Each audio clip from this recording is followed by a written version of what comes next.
নমস্কার বন্ধুরা, আপনাদের সকলকে অমৃত দিশারি চ্যানেলে স্বাগত। আজকের ভিডিওর টপিক হলো ভক্তির শিব ও সাধকের শিব। খুব ইন্টারেস্টিং একটি টপিক। ভিডিওটি সম্পূর্ণ দেখার অনুরোধ রইল।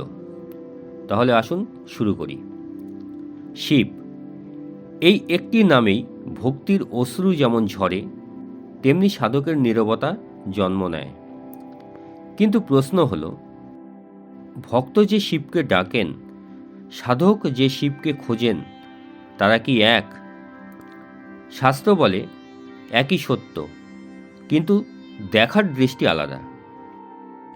এবার বলি ভক্তির শিব। ভক্তির শিব হলেন আশ্রয়। তিনি ভোলানাথ, সহজে তুষ্ট, সহজে দয়া করেন।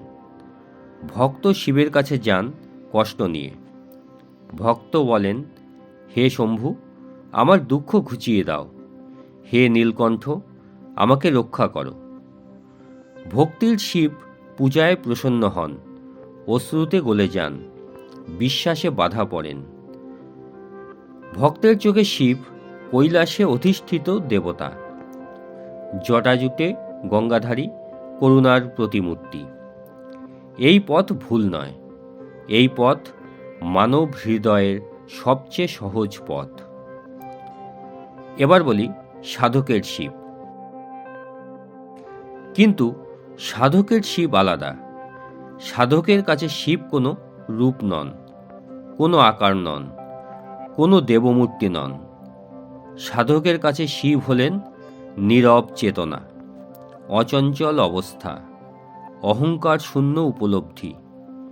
সাধক শিবের কাছে কিছু চান না। তিনি বলেন না আমাকে দাও, তিনি বলেন আমাকে আমি থেকে মুক্ত করো।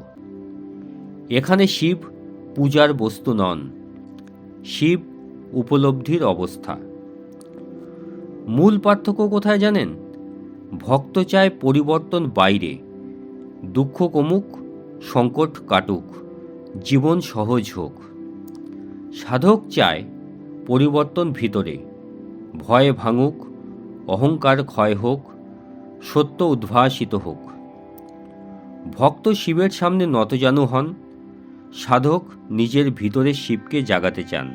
তাই শাস্ত্র বলে, ভক্ত শিবের পথে হাঁটে, সাধক শিবের অবস্থায় পৌঁছতে চায়। এবার বলি তন্ত্রের দৃষ্টিতে শিব।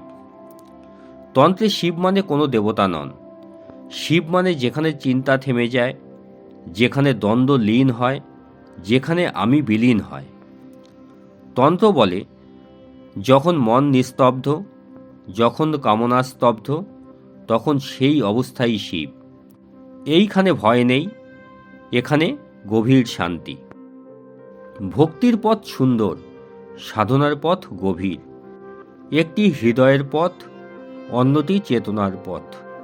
কিন্তু দুটি পথই গিয়ে মেশে একই শিবে। আপনি ভক্ত হন বা সাধক, শিব আপনাকে ঠিক সেখানেই গ্রহণ করেন, যেখানে আপনি সত্য। হর হর মহাদেব।